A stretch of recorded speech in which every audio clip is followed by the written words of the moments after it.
Time's up, Admiral. Here it comes. Chevron 1, coded. For my ally is the Force, and a powerful ally it is. Life creates it, makes it grow. You failed, Your Highness. I am a Jedi, like my father before me.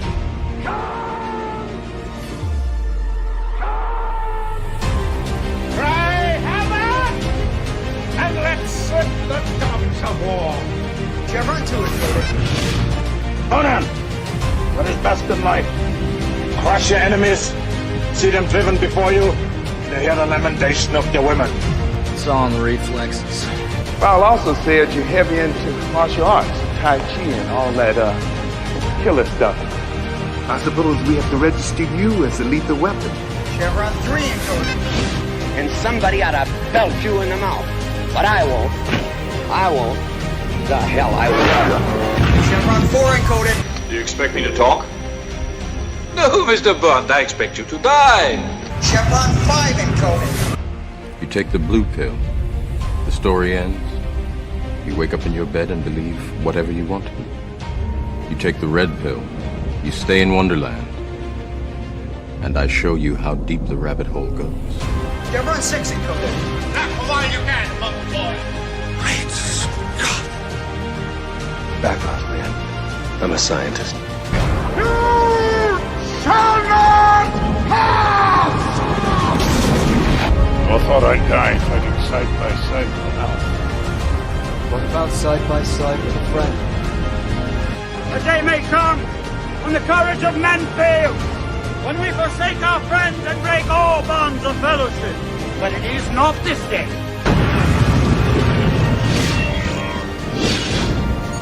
Chevron 7 is locked.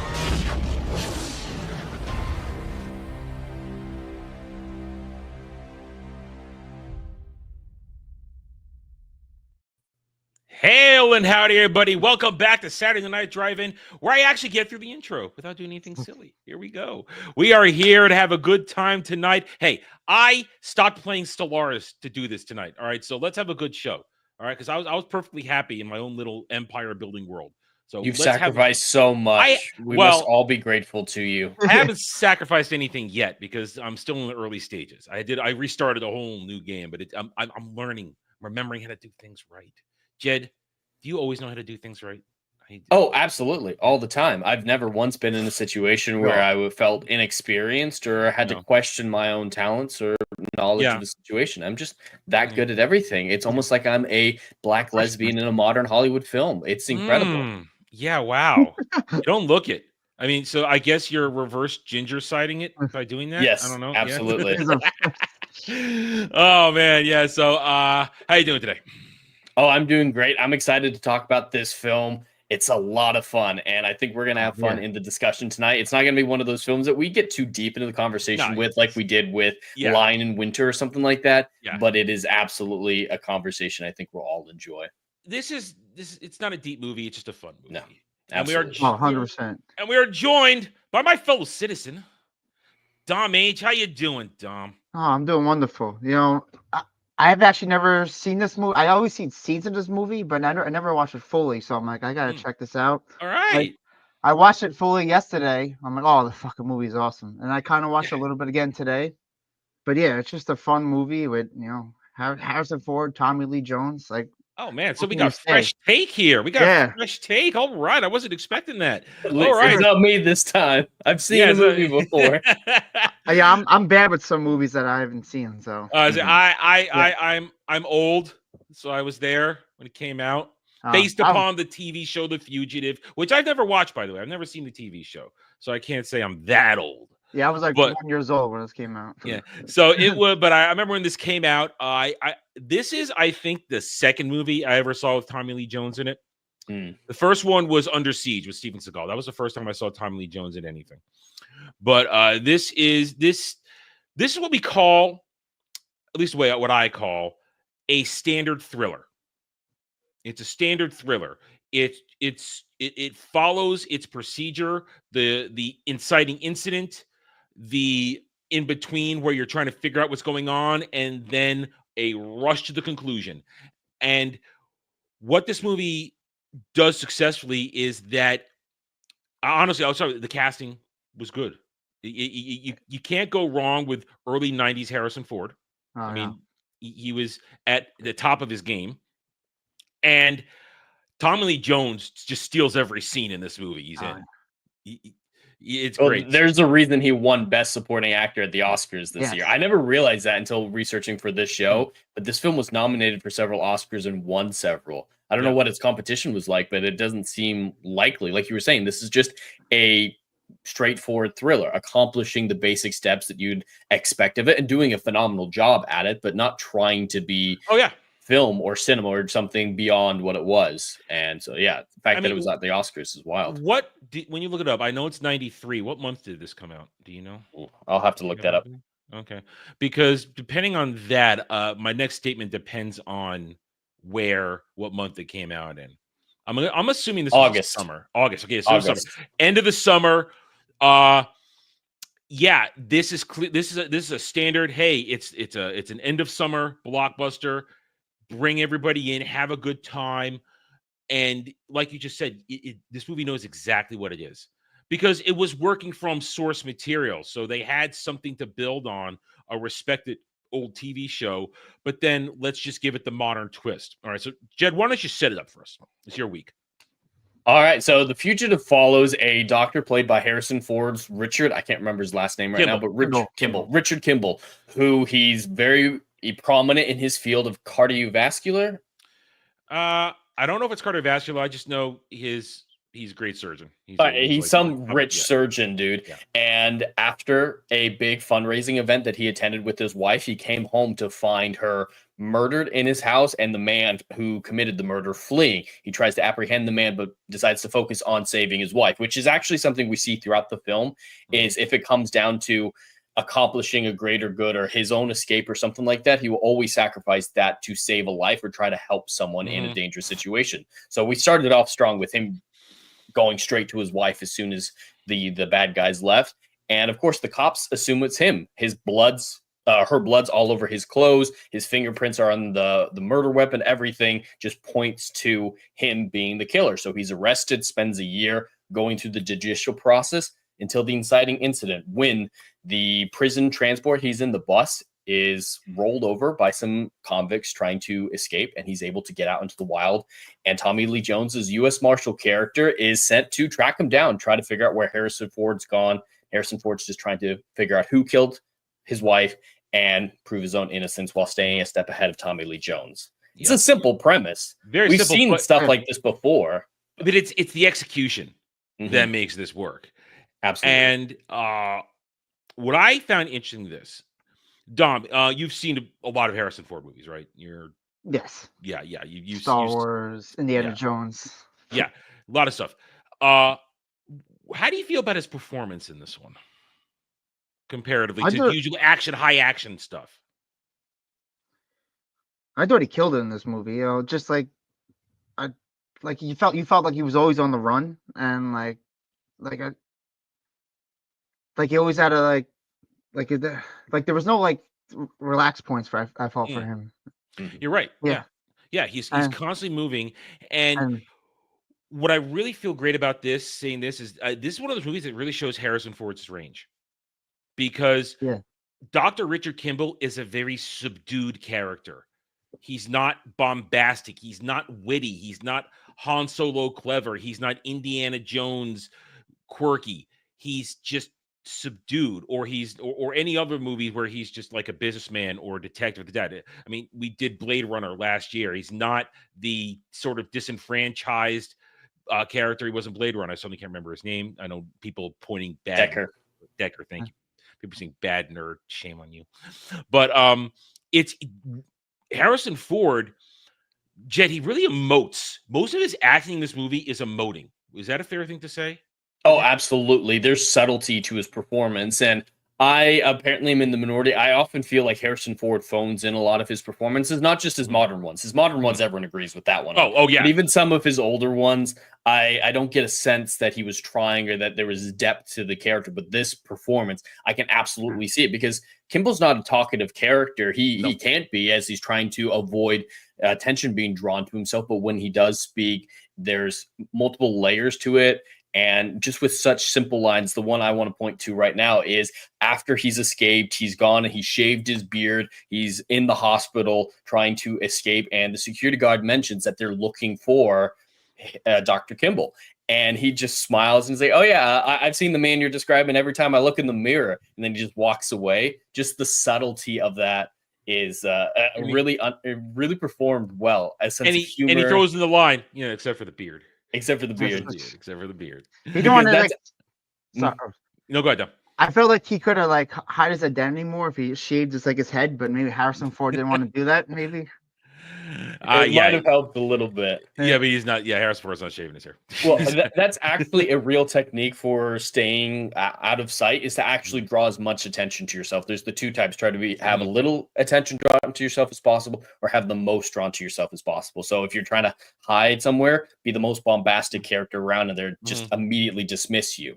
And so by the fact that he drew the attention to himself, it's like, yeah, I kind of look like that. That put the security guard at ease. And like, yeah, if he were really the guy, he wouldn't draw my attention to his looks like that. So he just made him dismiss it. So his sense of humor was intelligent. And that's what I mean by his performance. There's so many layers to it. It's not just a throwaway line. It's not a Marvel quip. There's layers to it. But then right away, as you said, he does something that puts him in a little bit of trouble, where he sees the security guard, the prison guard that had been on the bus that he helped save. And he tells them he's wounded here because he pushed the oxygen over his face to keep him from talking, and he tells him where he's injured, and the guard recognized him. So because he went to help out for a second, Tom Lee Jones and his crew immediately are going to lock onto him, and we're off to the races again. But before we get deeper into that, I want to comment on how this movie spawned kind of a generation of certain memes. The I didn't kill my wife, a one-armed man did it. The famous line, "I don't care." And I'm going to hold this. Say I'm an idiot or not. That's where Harrison Ford gets "I don't care" from. I think that's where he gets it from. In the modern day, I don't care.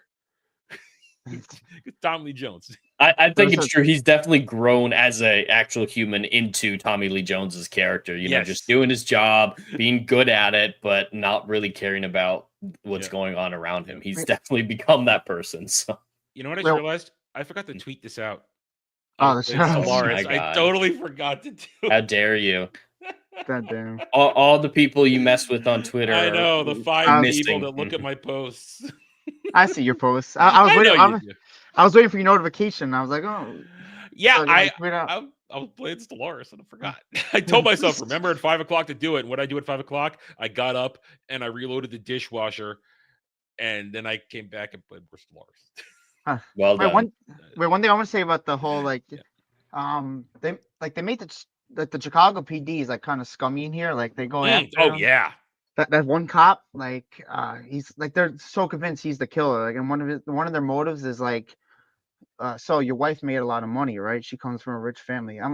Even though he's a fucking doctor who does surgery, like they make a lot of money. Like, I don't think he needs his wife's money. And it's not like his wife is keeping the money from him or anything. He has access to whatever it is. Yeah, and that's I want to go to our next, because this is stereotypical representation of bad cops. They don't do their job. They don't follow any leads. They're locked. They zero in on him, and they do nothing else. And it's just that goes later on to the comparison of when he actually digs into it and he finds it. And then at the same time, the marshals are forced to do something that's not part of their purview. They're not investigators. They're hunters and protectors. The Marshal Service either hunts down fugitives or they deal with witness protection. That's their job. Their job is not to solve a crime. But because Richard Kimball is throwing all these clues out and he's behaving so weirdly, it forces What is Tommy Lee Jones' character's name? I suddenly forgot. Starts with Gerald. I think Gerald. Gerald. I just had a line in my head that's frick, I just forgot it. Damn it. I think it's Gerald or something like that. Gerald. Gerard. Yeah. Gerard. Gerard. Deputy Gerard. Gerard. Oh, yeah. my bad. I knew it was something like that. The big dog. The big dog. He's forced to now put aside his instincts as the basically hunter, and as a good man who cannot stand by and let a bad thing happen, he's forced to investigate it. And it's a very interesting dichotomy of the two sides working from different angles and always coming to those same conclusions, because I love it when we get to all right, no, I don't want to jump ahead because we're kind of going chronological, so I'll stick with that. I don't want to jump ahead. We're going to. So he gets out of the hospital, gets in the ambulance, and goes on the chase, and everybody's shutting down, and it eventually leads to the famous dam scene, because that's part of the famous scenes, part of the memes, and they're hunting him down, and Tommy Lee Jones chases him down the corridor, or sorry, not corridor, the tunnel, and he falls and loses his gun, and Kibble picks it up. I didn't kill my wife. I don't care. It's not my job to care. I'm just supposed to get you back in jail. That, I think, is obviously one of the most iconic lines from the film, but it really speaks to Tommy Lee Jones's character, because starting off with, he wasn't that good man trying to stop a bad thing from happening to a good man. He was investigating initially because it was the best way to predict Harrison Ford's next moves. If he was able to solve the crime along with him, he could figure out where he'd go for the next clue and whatnot. And that's what he was doing. He was just doing his job. It didn't make a difference to him. And that's complicated. He is a complicated character. He's not one of the cops like just looking for Occam's razor at every single opportunity to make their lives easier. And he's not, doing the opposite of that, trying to see complexity in the world. He's just doing his job at the end of the day, and he's great at it. He's going to work his ass off for it and expect everyone around him to do the same. But he's a deep character in the fact that he doesn't look for depth, if that makes any sense. It makes sense. Yeah, that makes sense. The less complicated he is, the more complicated his character becomes. Exactly. Because he's forced to grow through the circumstances, and that's what we call good character development. Because and one of my favorite personality traits of his character is the bigfooting he does for the local Leos. It's like, yeah, I'm gonna Bigfoot in here. You all suck at your jobs, and I'm gonna tell you what to do. I'm gonna rub your nose in it when I bust you doing shit. And of course, we just skipped over it. I have to go back to it. At the time, I think the most memeable thing from this movie, when he goes search every house, bathhouse, outhouse. That is the line that is carried on for the decades from this movie, and that spawned that became zeitgeist after that. And his delivery, just that Tommy Lee Jones delivery, just not pausing. It's great. I love it. It's so good. All right, so we get to that after he does the swan dive off the. I do want to talk about that sequence a little bit more. Sure. I love the swan dive, obviously showing Richard's determination. I love the interaction with Tommy Lee Jones, because that's the first time that they interact. They only interact, I think, 3 scenes in the entire movie. 2.5 with the car scene. I was gonna say 2.5 when he gets busted at the local prison when he goes to visit the prisoner who has one arm, and they just see each other. Calls down the stairs, right? Richard.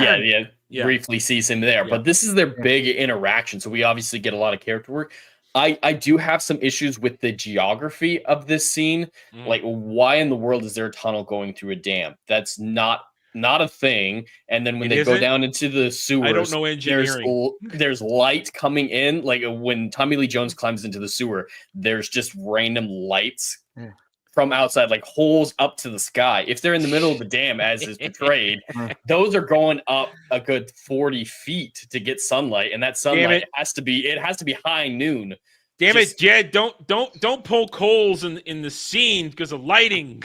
Just the tunnel with the lights, with the dam being right there, with that spillway being so empty, the tunnels.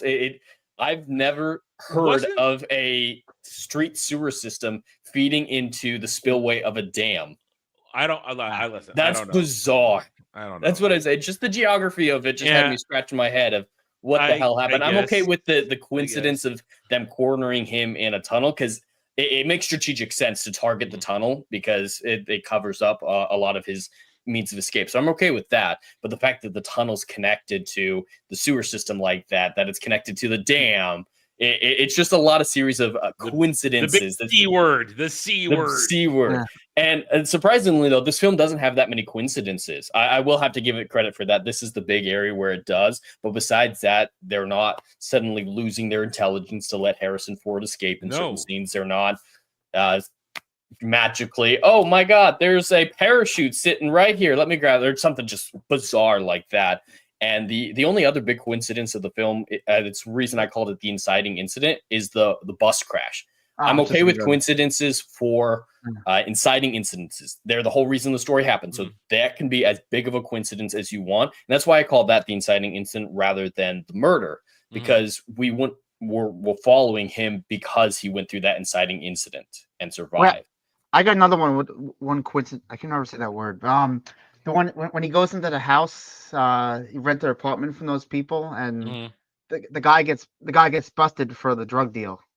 Because he's a drug dealer. Is that a little bit of a coincidence? Him getting busted, maybe, but at that point, the media had already been involved in the manhunt, so the likelihood of someone seeing him is high enough that I would still classify it as a coincidence, yes, but a low-level one because of how involved the media had recently gotten at that point. So somebody was going to see him in Chicago. And going back to the damn thing, there's like to the obvious, like no way he survives. All right. How he rolls, it looks like he hits his head first. I know. Movie magic. Suspension of disbelief. He's our hero. Well, that's kind of the thing, and I would say that's actually a trait of Richard Kimball. He survives impossible moments, because there's a line at the end during the climax when they're all chasing each other inside the hotel, and he after he's clashing with his former friend, who's the actual villain, whose name I also can't remember all of a sudden.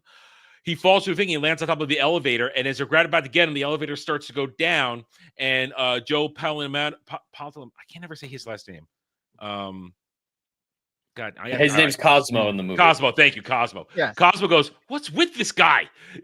What's with this guy?" Because every time he won't ever give up. He just always. I would say the elevator would be a coincidence as well. Yeah, that's just that. I would say lucky. That's just lucky. I would think lucky rather coincidence.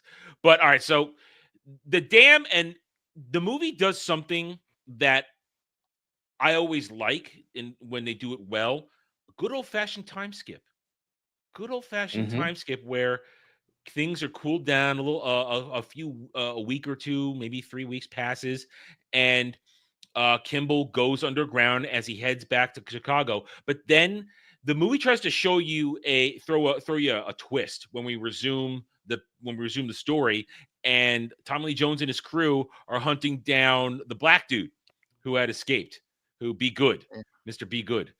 And that's a fascinating scene because it's also a great look into Tommy Lee Jones's character again when he saves his youngest deputy, his rookie, who's getting held hostage there. And he's like, "How you doing, kid?" He's like, I can't believe you shot him. I was right there. Why'd you do that? And I get a permanent hearing damage.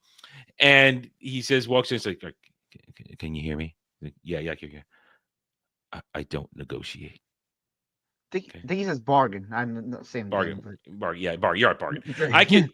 Yeah. You know what? Whenever I hear negotiate, I'm thinking of Fifth Element. That's my problem. It's we need to negotiate. That's my problem. I know I'm thinking negotiate. I know exactly why. But I do not bargain.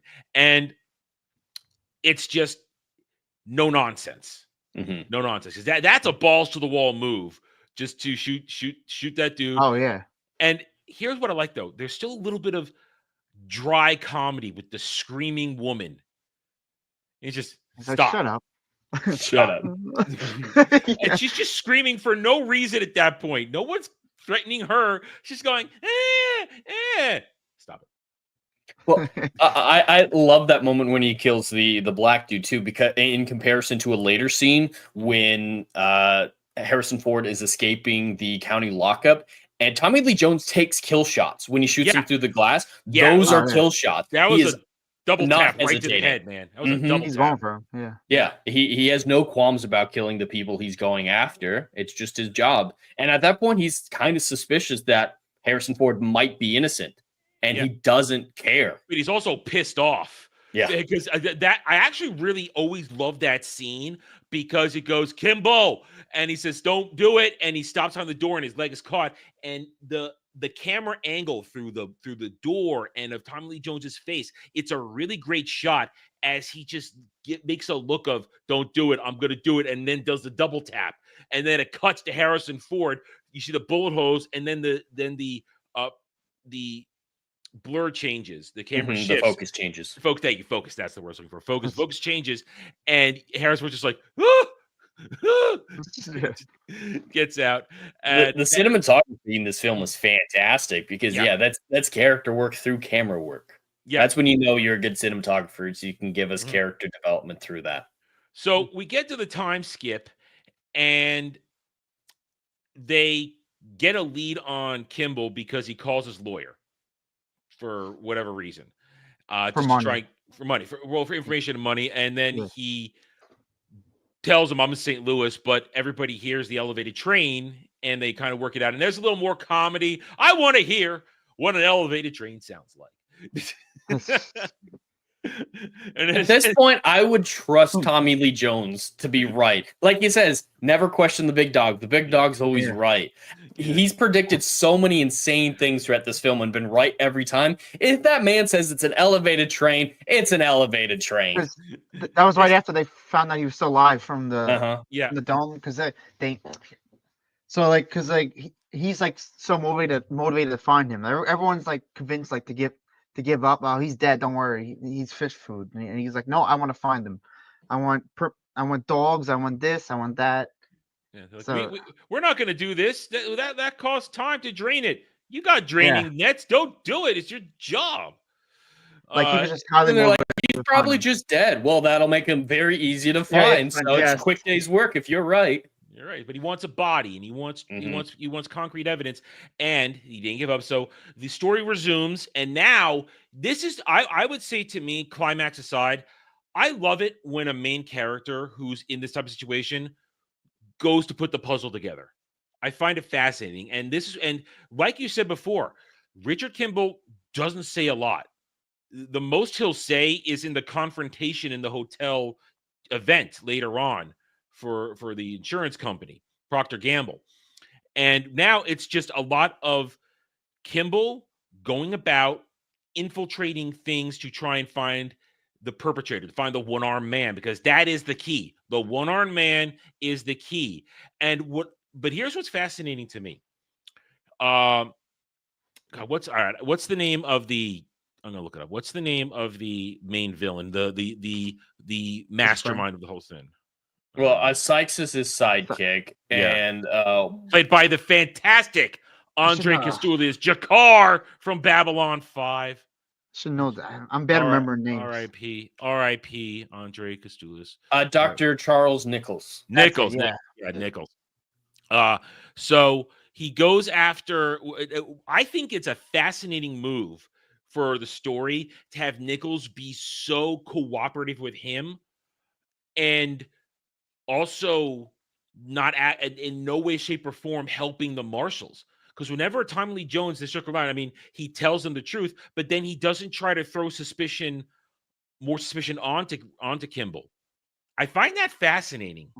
Well, it is a very logical move, just like Harrison Ford pointing to the fact that he has similar features to the Fugitive, which he obviously does. It's the same type of tactic, is making it so obvious that no one even thinks about it. And it goes against his interest, so people don't assume, hey, he's helping this guy. He probably killed his wife. No one's going to think that. So it's the most obvious way, the most logical way to avoid suspicion. Because he tells the cops, he's a really smart man. He wouldn't do that. and he tells him he's innocent. He tells the cops he's innocent. And Yeah, stuff. that's the funny thing. It's just innocent because he he's knows he's innocent, innocent because he did it. And here's the thing: the evidence that Nichols is the mastermind is presented right at the beginning of the movie when you see him give Kimball his car keys back. And right there, because then early on you hear them say, you made a call from your wife's car during the incident. Yeah, he was on his way to surgery. So it's a fascinating moment right there where the movie shows you right then. And if you are paying attention, it's right there. But it's all these missed because we're caught up in everything else, and it's that little bit of thing. But the movie just shows it to you right there, and that's good filmmaking. I like that because it just says, "Are you paying attention?" You're probably trust not. the audience. Yeah, you're probably not. And but Nichols as the mystery antagonist, the mastermind, because at this point, you don't know that there's a whole scheme going on with Procter Gamble and the falsifying of the records of the thing of the liver damage, because that's the thing. That's why I think that Kimball is an all-around surgeon, more than just cardiologist, because when they brought him in to do the surgery, we get the flashback when he's putting the piece together, they're talking about liver damage. It's like, oh, he's bleeding all over the place here. So he's vascular. Okay, that's it. Vascular surgeon. Okay, vascular surgeon. Okay, yes, that's why he can operate in any part of the body, because the veins are everywhere. Veins are everywhere. So that delicate touch, that genius, that little bit. Anyway, wait, I have a question. Going back to that surgery. That wasn't part of the plan. That was just like, when he gets called in for the surgery, when he's driving back with his that probably wife. saved his life. Yeah, that phone call. That wasn't. He planned, was supposed right? to be there. Yeah, because he was the target, not Helen. He was the target. If he had been there, both of them probably would have died. Sykes probably would have killed them both. But him not being there just created a secondary. Let me first switch on. It created a. Actually, you know what? Him not being there ruins everything for Nichols' plan. Because if it had just been a break-in and a murder, no one digs any deeper. But because there's a murder and they can try and now pin it on him, it becomes convoluted, and it's a loose end that, unless he's in prison, will never be tied up. And that's the whole problem. He goes in, he starts pulling on that thread, and the whole mystery of first looking for the one-armed man. It's fascinating. And infiltrating the hospital where he interacts with Julianne Moore, doctor, and she's the worst character in the movie. Just as the side, I've never liked a single Julianne Moore character. It's not her fault necessarily. Her acting's fine, but she's always just so awful as a human being. The Lost World, everyone dies in Jurassic Park: The Lost World because of her. Every single one. I will not hear any different. And here, she sees this man save a boy's life and thinks, I'm going to get this ass arrested. Yeah. Oh, that bitch. Yeah. Oh, yeah. She was annoying. Yeah. Julianne Moore's character is just a convenience. She has no real role other than to provide information to Tommy Lee Jones.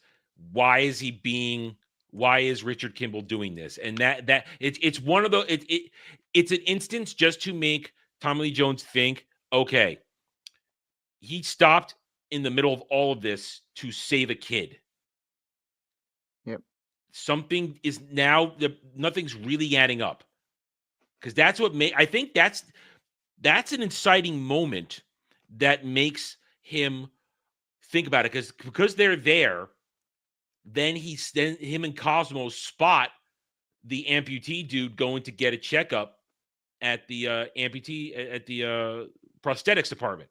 And suddenly now they all start coming at it from the same angle. And the fascinating thing now is that we get to the point where Kimball is going through the list of everybody. Now he has also ditched his apartment, which gets busted around this time. And now he's on the hunt. He's zeroing in. And I really, that it is an amusing thing because it's some of the most talking he does through the movie when he's doing the fake phone calls, the cold calls to find it. And he's just adopting different personalities to try and find out where people are. And it leads him eventually, after, of course, getting nearly caught at the prison, which is a great moment. That's a great scene. We already described the between the shootout, but the way, and I know, Jed, I know you have to appreciate the way he escapes, just blending into the St. Patty Day crowd.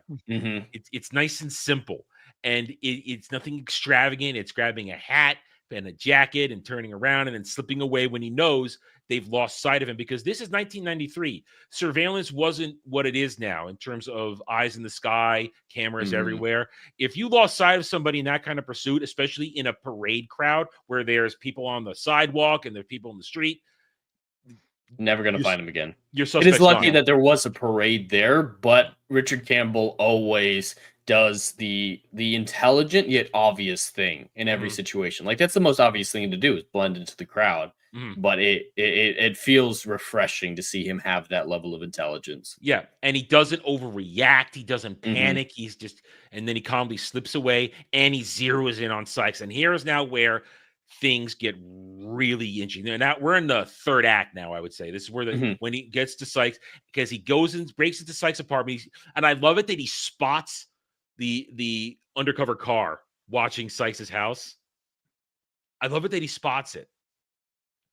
And now, I guess they had a car there because they had the same list he did.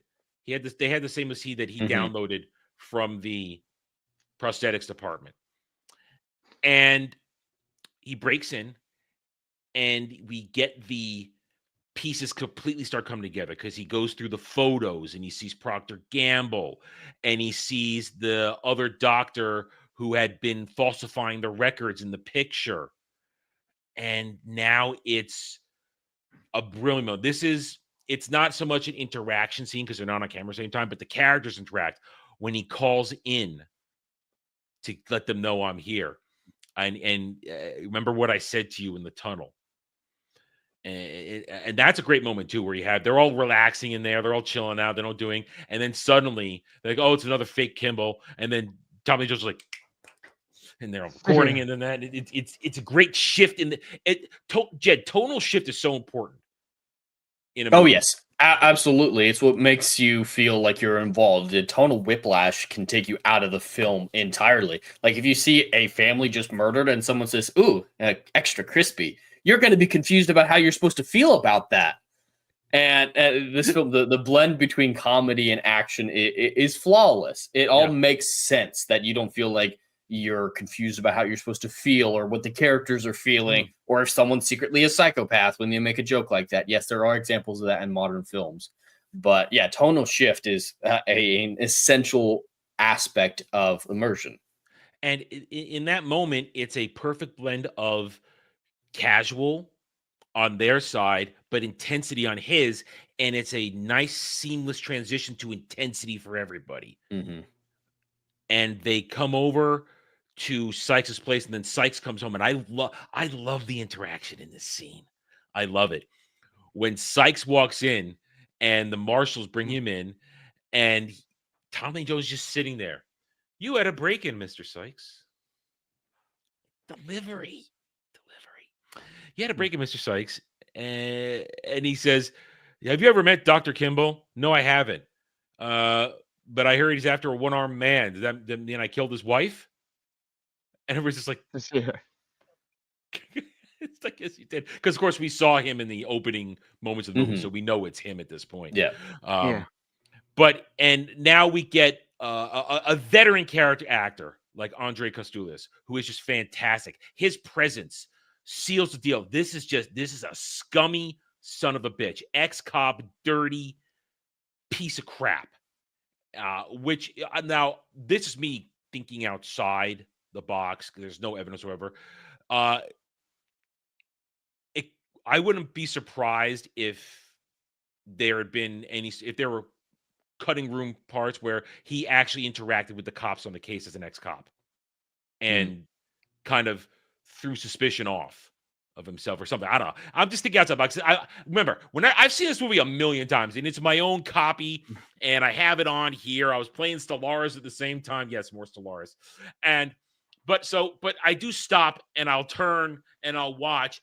And for when we do the show, I will watch something a little more critically than I normally do, instead of just turning my brain off and having a good time. And I just thought, wow, gee, I wonder if there's any sort of dirty cop connection there. If that was some sort of storyline left on the cutting room floor or a previous edit or something like that. I could 100% see it because the dedication that the detectives have in pointing at Campbell as the killer is throughout the film. Even by the end, they aren't convinced. They're just so adamant that they were right the first time around and seeing the worst in him that it might be partially covering their ass because they don't want to think that they messed up this badly. But it could have a corrupt cop connection. It doesn't feel forced. It's still headcanon, obviously. But How much headcanon? I'm just curious if there was a storyline that was left out in that, actually. It could 100% be integrated smoothly. You wouldn't have to do any huge leaps in logic. Yeah. No, I was thinking, you know, that one cop in the beginning when they interrogate him, is he bald? Like, he's like the old one or the mustache one? Which one? There's two of them. The older guy. Okay. Yeah, the one. Yeah, he's like so convinced, like he's the killer, Richard. I thought like he was going to be involved somehow, like watching the movie. That's what I'm saying. It feels like there could have been a worse bad cop storyline in here when you find out that Sykes is an ex-cop who retired with meritorious service awards and stuff like that, and then went into private security and easily, because if he is being corrupted by Big Pharma, which is what not Devlin, I've been saying Procter Gamble. I meant Devlin McGregor. Procter Gamble's a real company. Devlin McGregor. Nobody corrected me. Nobody corrected me. Devlin My McGregor. first time on the show. Procter Gamble. Devlin McGregor. Devlin McGregor is Big Pharma. So if he goes to work with Big Pharma, and between him and Nichols, or he's going to that easily become basically a contract killer, a murder for hire. He was clearly a corrupt cop. Oh yeah, he was probably on the take. Yeah, you got to ease yourself into breaking in and murdering women. Like, that's not step one. That's step 102. You were doing some. He was doing some bad shit while he was on the job, most likely. So, but we bring in Andres Kastoulis, who is usually a bad guy in his roles, so he knows how to do it. You immediately feel the scummy, and it sells it, and that's why I go back to the casting of this movie is fantastic, perfect casting. So now the pieces are coming into play, and Kimball, he has to go to the hospital to see his old friends, who we've already seen in the interview clips, this and that. So it's not, they're all clearly ready to help him. And the one doctor. Can I mention a little bit before we move on? Sure. Just with the sequence inside of Sykes' house is, you mentioned earlier that this film does really good work with its time jumps. The big time jump that we didn't mention at the beginning of the film, there was a year from the murder of his wife to his escape. That is a long time. And we get a little bit of information that ties into the plot, because when he was figuring out the doctors involved with Sykes, the other one is dead. They murdered the him other too. one's dead. Yeah. And I just appreciate when a film takes in the logical scenarios, as in, it's not quick to go through the judicial process. That is not an overnight thing. It's not like he escaped the week after the murder. That type of stuff takes a long time, months and months or years in this case, that I have to give it props for realizing, hey, this is going to take a while, and embracing that fact rather than just ignoring it and for the sake of plot trying to keep the momentum going. Yeah, it's such a little thing, but it adds so much depth to this world, and I want to call it world building, but it makes it feel real. It makes it immersive. 100% lived in. Yeah. And people can die. Everything's not going to work out 100% correctly for Richard Campbell. Yeah. Go ahead, Dom. That other doctor, like, are we supposed to believe that like they had him killed too? Yes. Or like he he was flat. Oh, they killed him. Yeah. They murdered him because he was a weak link. Because he said he died in a car accident, right? A car accident. He was run off the road. Yeah, he was run off the road. Because here's the thing: if Kimball had been murdered like the plan was supposed to, he wouldn't have died, because Kimball is the one that found he was the one that realized there was a problem with the samples. He was the one asking to get this stuff checked. And Lentz is the one that was switching them out so that whenever the liver samples and all this stuff came back, it showed it to be normal. So if Richard had been murdered, he's fine. But because he was not only just convicted, but then escaped, they killed him because he's a weak link, because he's the one that can say if anybody would get caught, he's the one that would flip for a deal, because he was just falsifying records. He didn't commit murder. He wasn't part of the murder plot. He was just basically doing fraud. That would count as fraud, wouldn't it? Fraud. Yeah, that would be fraud. Yeah. So that's a white collar crime. That's not a felony. Everybody else involved, from Nichols all the way down to Sykes, because of the damage involved, that would still be a felony. All right, you know what I mean, though. You know what I mean. Yeah. It's not death penalty. It's more like embezzlement. Like, yeah. I think it's a great term. You know what I mean? Crime. I've seen enough television, and I got it wrong. I admit it. Shut up. Moving on. But he was not a part of the murder plot. Therefore, his sentencing would be just life in prison or all that kind of stuff. He would make a deal because there's a deal to be made. Everybody else, from Nichols down to Sykes, they're all a part of a murder plot. So of course they killed him because he would have flipped instantly, because he was a little weasel. You could tell him the two moments you see him in the movie, he's like, hi, how you doing? He's a weasel. He would have been flipped easily. So of course he got killed. Yeah, he's totally murdered to cover it up. But now they got because they weren't good enough to get all the samples, Kim will go see the lady doctor, and they check it, and they say, okay, this is wrong. And then he puts it all together. But then when she's talking to him, he says, yeah, it had to be Lentz. He says, wait a minute, no, could have been him. He died at this point, and the samples were still being switched. And then Richard puts it together. All together that it was Nichols all along. It was Nichols because he's working for Devlin McGregor.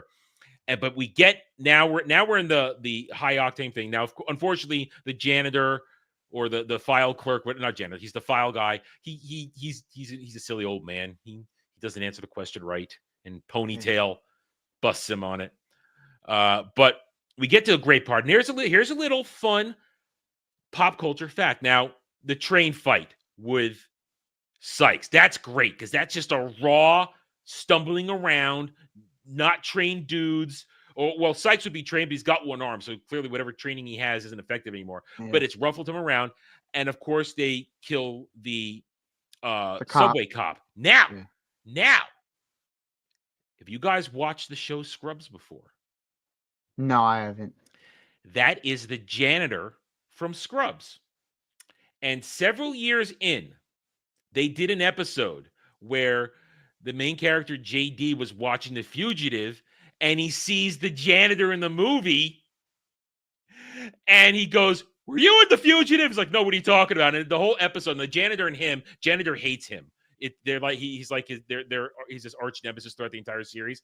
But the whole episode, he's trying to get him to admit he was in the movie. But at the very end, the janitor decides to just give him a win, and he goes, Kimball, freeze!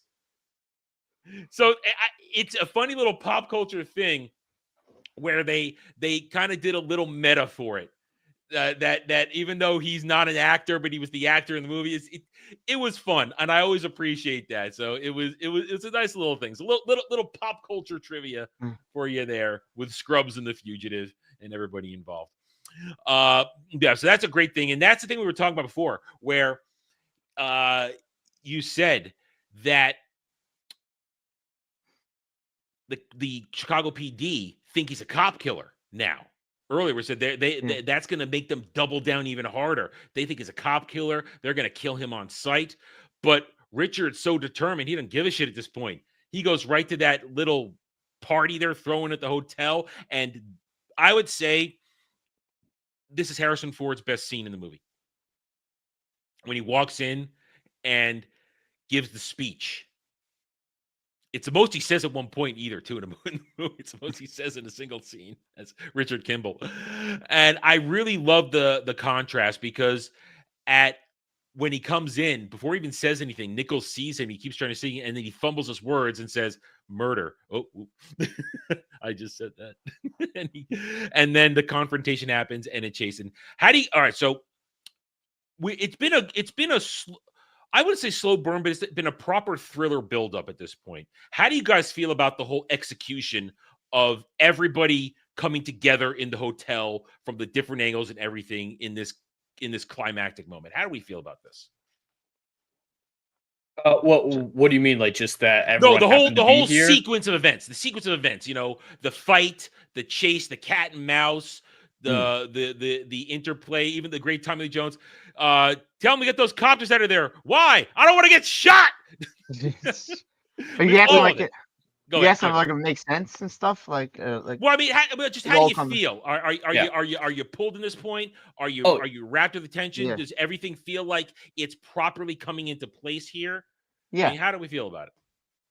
Yeah, 100%. Everything is framed very well. We know why everyone's here, and the tension's there, and it's realistic. Like you were saying with the train fight, no one here suddenly becomes an expert martial artist or anything like that. Everyone is reacting to the situations around them, and it's such subtle acting. Like with what's his bucket, the bad guy, Dr. Nichols. Nichols, as he's going through this, he realizes that it's done. He's caught. They know he's the bad guy now, and you can see on his face as he transitions in the laundry sequence to realize, I have to fight these U.S. Marshals. I have to sneak out of here. I have to kill them. It's beyond trying to put the blame on Harrison Ford. It's beyond that. There's no more pretending he's not who he is. And just the performance of his, I think it really sells it for me, the stakes.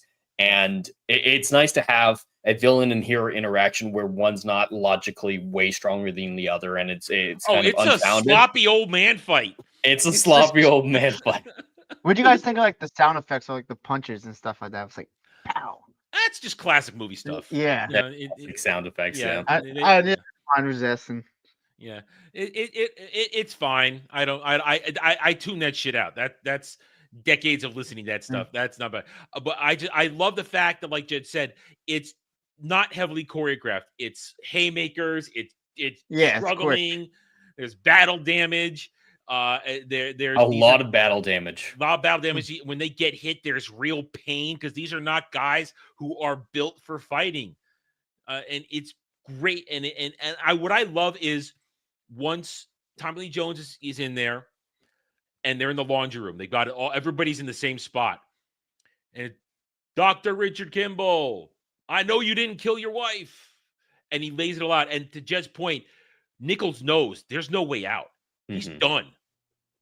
But he is so, I think, broken at that point in terms of his own reality. He's ready to kill Tommy Lee Jones. Because he takes out Cosmo with that. Why is there that beam that's hanging there? I don't know what that has to do with laundry. Yeah, that's one of the few things I question. What is there a hanging beam doing there in a laundry room? I don't know. I've never done industrial laundry myself, but I don't think you need to carry bags of laundry like that. Yeah, I don't know. I mean, and Cosmo gets taken out. He gets his gun. What I find interesting, though, is the fact that Kimball saves Gerard. And I find that a fascinating way to end it. Because you don't expect it. And I don't know how to put it, other than you just don't expect it. It's an unexpected final moment. I love that moment as well because it's consistent character development for him. Yes, in the fight with Nichols, he kind of went a little hard on that fight, especially on the glass ceiling right before the elevator. Yeah. But when it came down to it, he's still a doctor. He's still not going to kill. And he could have taken the chance. Yeah, he goes for the kneecap blow. He doesn't try to bash in his brains or anything. And he's willing to put himself in danger of capture to save Tommy Lee Jones's life. He's always a doctor throughout this. Yep. Any chance he has to save a life, he takes advantage of that, regardless of the personal sacrifices that come to it. All the way from the beginning with letting the bad guy go to the bus crash. He's not even thinking about escape. He's 100%, like I believe wholeheartedly that he wasn't asking for the keys to his handcuffs to escape, that he just needed his hands free to help save this guy's life. And that was all that was on his mind. And that's so consistent throughout the film. There's no inconsistencies. There's no moments where you think, oh, he's changing, he's evolving, and then it doubles back on that for no reason whatsoever. He's always going to save a life at whatever personal cost. And that's the epitome of a good doctor. That's why he's not just some money-grubbing doctor like the people at Big Pharma. That's what sets him apart. Yeah. And that's because he's uncorruptible. Incorruptible. Incorruptible. He's incorruptible. And you just said a point too. Go back to earlier points. He's always thinking. yes, he got the main vengeance on Sykes for the actual murder already, but he didn't kill him either because he needs it's the intelligence. He needs them all alive so that he can have his innocence proven without a shadow of a doubt. So he doesn't kill Sykes. He handcuffs him to the subway where he is then arrested, and he doesn't kill Nichols. Not only because he's a doctor, do no harm, but at the same time, he goes for me because Nichols needs to be alive because that's the complete reveal that he's not. It will keep him completely innocent. Yeah, it keeps him innocent, and there's almost certainly other people involved in this. People at the actual pharmaceutical company. Yeah, Devlin McGregor. And they won't get their comeuppance without his testimony, without Nichols' testimony. So there's more bad guys to catch. Yeah, and that's the intelligence of the character, and that is why Dr. Richard Kimball is, even though he's not a bombastic character, because he's a smart, well-layered character, it's simply you're rooting for him from moment one. And he never disappoints you because he, as Jed just said, he remains in character, the way he was developed. And it works, and it's great. And it's a happy ending. I mean, it's a bittersweet ending because his wife's not going to come back to life. No. We don't know what his future is going to be like. All we know is that he's going to get his life back. He proves his innocence. Yeah. He's going to go back to work. Oh, likely. But I mean, it's you don't need a sequel, The Fugitive 2, Richard Kimball's Revenge, or something. At least about Richard Kimball. Tommy Lee Jones makes. Well, there was a sequel, U.S. Marshals, with Robert Downey Jr. and Wesley Snipes, where I kind of don't like to think of that movie because I didn't like it very much. I saw it once. I saw it so long ago. I don't remember if it was good or not. I never seen it. You guys should see it. I didn't like it. You could watch it and make your own opinion. I didn't. The one time I watched it, I didn't like it. So I kind of just, The Fugitive exists by itself. But that's how successful this movie was. It spawned a sequel that nobody even considered thinking about because Sam Gerard, Tommy Lee Jones, is such a compelling character. I mean, even in the final moments of the movie, like Jed said earlier, he needs a break. I need a rest. Yes. I'm glad it's over. I need a rest. And then in the car, it's where they're talking, I thought you didn't care. I don't. Don't tell anyone. It all comes together. But overall, as Jed said earlier, this is what you call a simple, well-crafted movie that knows it's a thriller. We're going to put some fantastic actors in this. They're going to zero in on their roles, and they're going to have fun doing it, and you can feel it, and you're going to just love it, enjoy it. And it's a natural progression. Good guy wins. There's nothing wrong with that. And no sympathetic villains.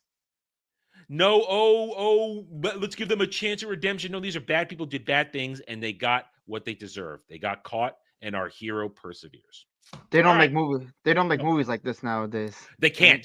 They really can't. Not with Big Pharma as the villain. No. Oh yeah. And they can't because of their DEI rules, the checklist, this and that, and villains have. It to be wouldn't qualify for the Oscars anymore, as we found out. Oh yeah. And villains have to be sympathetic. They can't have real bad guys. So it's all bullshit. They can't have it anymore. But you know what? Tommy Lee Jones would have been the real villain because he was the cop. White man cop, white boy cop. Yeah. Oh, he was the one pulling the strings all the time somehow. Or they would have taken the I don't care too seriously and thought, well, he would kill everyone and not care. Something like that. Either way, great movie. I'm glad we watched it. I had fun. Oh, I'm glad. Yeah, I'm glad I watched it too. All right. I have one question. Do you sure, think what if they switch roles? Could you see Harrison Ford as the marshal and Tommy Lee Jones as the guy trying to prove his innocence? Could you see it? Now, Harrison Ford has done cop roles before, and it's usually later in his career. Well, Witness, he was a cop in Witness, but that's a whole different. That's another type of thriller genre. It's a different type of thriller thing. I think it would have been all right, but it's far superior this way around. Yeah. Because Tommy Lee Jones. Listen, Harrison Ford can do charming, witty. He can't do sarcastic, witty. Tommy Lee Jones specializes in sarcastic, dry wit. That's one of his things. Straight man replies, doesn't try to crack the joke, gives you that deadpan response. Has the big dog presence. That's the thing. Oh, Well, Yeah, so- and we've seen Harrison Ford struggling with some of the lines in behind the scenes of the first Star Wars film. There's no way he'd be able to get through the doghouse line. Yeah. So yeah, I mean, listen, Harrison Ford, fantastic actor, complete moron, but Yes. fantastic actor. And I always say, I don't dislike him as much as other current day Hollywood, because at this point he is a curmudgeon mercenary. Everything he does is for money. He holds equal contempt for everything, unless he's high. And he doesn't pretend to be anything else. Yeah, it's not like he denies being a curmudgeon. He's like, I really just don't care. It was a nice paycheck. I don't care. I don't know. Whatever. I mean, he's a mercenary, and I appreciate it. I don't want to bring it into it, but he got involved in the U.S. politics at the end of this. He was paid to do it with a giant dump truck of money. He doesn't give a shit. He doesn't care, and that's why I am okay with everything he does, because it's equal to. I can even forgive him for the fact that he wanted to kill off Han Solo. I can forgive him for that, and that's the only reason he went and did Force Awakens, because he finally got to die. That character. There's like some guys, like, you can put their politics aside and like, oh, they're just a great actor. Like, I can't say the same for Mark Hamill. I fucking no. Listen, off. I can still watch the original trilogy and be fine. I can. Yeah. But I don't watch him in anything else. Or when I'm watching, Batman animated series, I can separate that. But that's so long ago that I can have a dividing line in time and not think about him in the here and now and then. That's how I rationalize and do my mental gymnastics. Anyway, but all right, we are finished. Dom, you're the guest this week. Go ahead and score it out of 10 first. Out of 10, okay. Yeah. I would give it. Like I said, I really enjoyed this movie. Like, if you always felt like you were on the edge of your seat, like, just like they don't make movies like this anymore. Like, it just sucks. Like, in two great actors, I would go 8.5. 8.5. Okay, 8.5 out of 10. Jed, it's your week. You get to go next. All right. Well, right before I do that, I want to mention one last thing that this film does very, very well. I think its exposition is handled extraordinarily well. 90% of the film, the exposition we get is through the investigation. We learn it, as Harrison Ford does in logical ways, or Tommy Lee Jones. But the one instance of kind of traditional exposition, I think, is handled very well. The news position at the beginning. This isn't some event of he's on the run and he happens to turn on the news and find out something important. No, the reporters have gone to the house. He comes out of the house and they're recording that event while explaining that event. That is news position that makes sense and flows with the narrative. So I have to give it a lot of props for just handling exposition in an intelligent manner. This film overall, though, it accomplishes what it sets out to do extraordinarily well with a fantastic cast and an overall solid script. There are the coincidences. There are the lucky aspects. I still struggle to justify why on earth would you send a one-armed man to murder someone. Like, just strategically, I would have made that decision. And a couple other little things like that, like the dam, the logistics. He's the only scum they knew. He's the only scum they knew. They are wealthy beyond belief. I'm sure they could find somebody else. But there's little things like that I think disrupt the objective score in me. Subjectively, 100%, this would be a 9 out of 10. But objectively, I think there are issues with the film that could be improved. Maybe more time spent on, like we said, the cop storyline. Not an important one, but I think you could flesh out the depth. To the point, I'd give this a 7 out of 10. Okay. Pretty high. That's fair. That's fair for you. Yeah. For me, I really have no complaints about this movie. I mean, it flows well. The shot well. Acting is phenomenal. It's a fun ride. I'm never disappointed whenever I watch it. I give it a 9 out of 10. I'm always happy. Hey, it's a reason it's on my shelf. It's a reason I have a physical copy. I love this movie. And with that said, we come. Did you get the 30th anniversary one? The 4K? No. Mine's a simple $10 Blu-ray. That's a simple $10 Blu-ray. All right, so it's my choice next week. But before I do that, I want to remind you, if you're watching this live in the here and now, January 2025, pin comment in my chat, or Legatus can share it across both chats. Go to my community tab. It is Chat Choice Month. You guys get to choose once a quarter. You guys get to submit your chance to make us watch something. Dom has done it.